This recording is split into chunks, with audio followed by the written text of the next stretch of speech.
I'm back! I'm sorry, I had to take some time to review Bloodsport 4, The Dark Kumite. That isn't going so well for me because there is a fifth one. But that doesn't mean I can't put that off a little bit and finish reviewing the Hellraiser series. So today we are going to take a look at Hellraiser 4 Bloodline, which is in my opinion the best in the series, hands down. And I'm going to explain why. So here we go. Not only does this make up for the last two, but it also ends the series on a high note, in which Pinhead is destroyed along with the Lament Configuration. So yeah, this is a great way to end the series. But there is one major problem with this movie. That shit that I just told you about happens in the future, so that means they could have made more sequels that take place chronologically before this movie, because there's a huge gap between present and future. In terms, more fucking movies for me to review. Damn it. I should also point out that this movie was known for some of the issues going on behind the scenes. I mean, there are a ton of deleted scenes, including an alternate ending, and more scenes that explain more of the plot. I guess there was a ton of issues between the director and producers, and the director was so pissed that he left the movie before he could finish filming the ending. So a lot of the movie was cut down substantially and changed drastically before its release.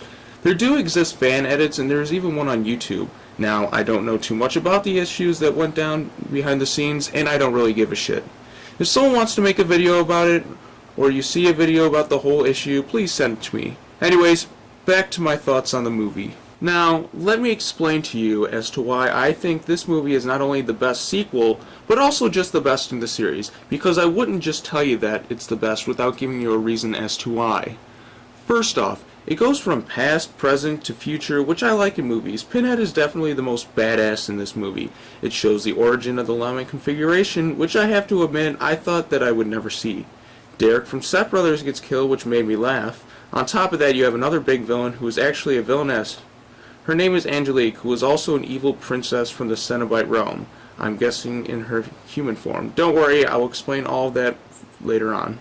And most importantly of all, we come across Pinhead's greatest rival. Bigger than Kirsty, bigger than Tiffany, and even bigger than Elliot Spencer himself.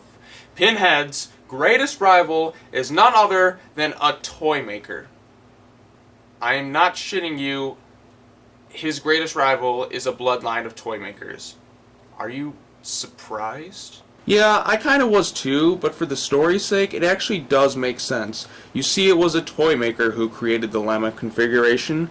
Although he isn't the reason for the box possessing supernatural qualities, he did still make the box. It was actually this asshole's fault for the reason why this box bridges to the other world, and ruins so many people's lives in the process. After some ritual sacrifices, he turns the box into what is known as it is today, and this unleashes the evil princess Angelique. The toymaker sees this and designs his own counterattack on the device, codenamed the Elysium, or Elysium, it's spelled right there, configuration. It's a device that traps light in some sort of mini lasered explosion thing, and that's pretty much the best way to describe it.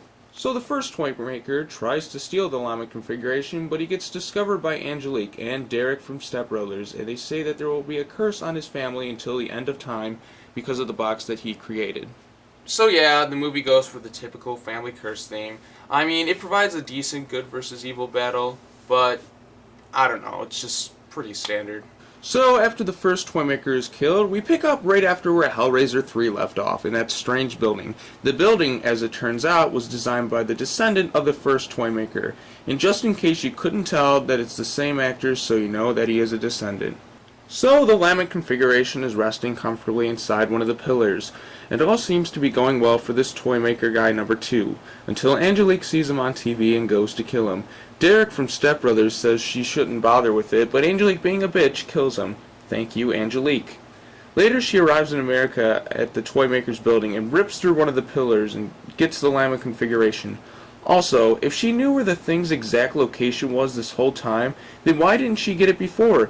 Maybe she just found out about it, but then again, only one person knew of the box's exact location, and that was Joey from Hellraiser 3 when she put it in the cement.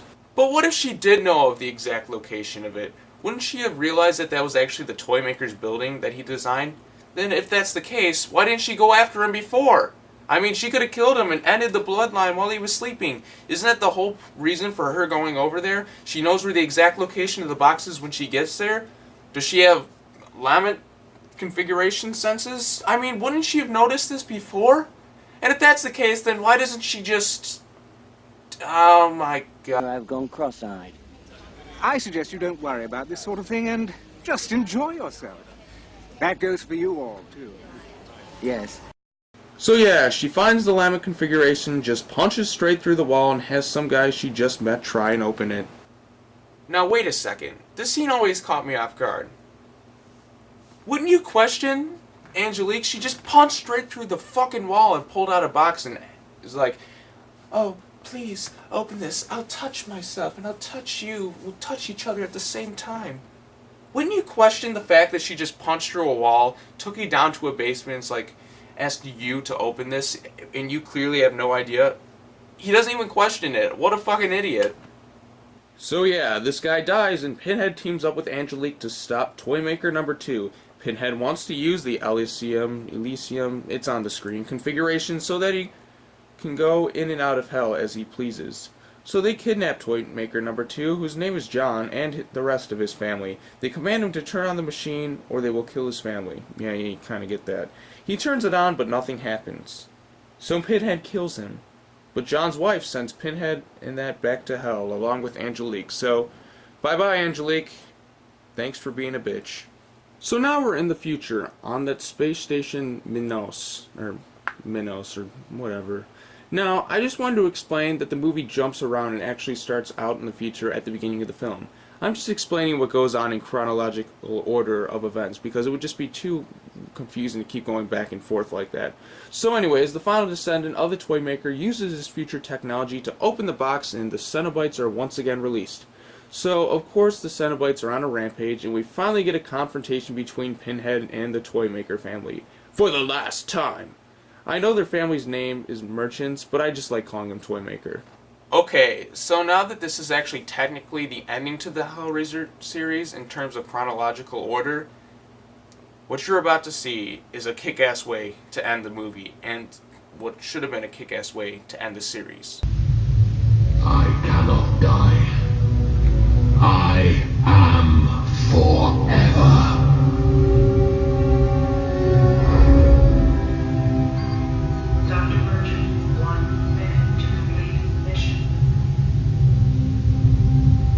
Where are you, Toymaker? Here. Hologram. You see, it's all done with mirrors.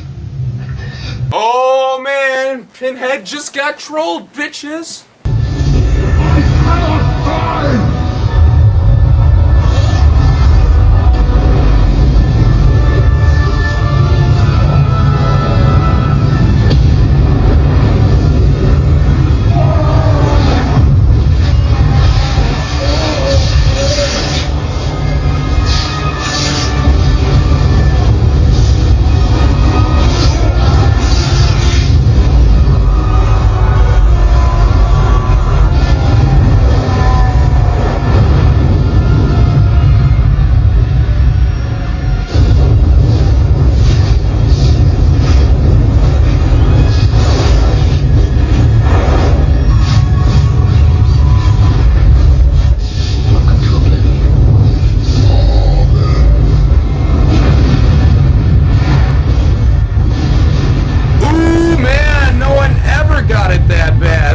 Suck.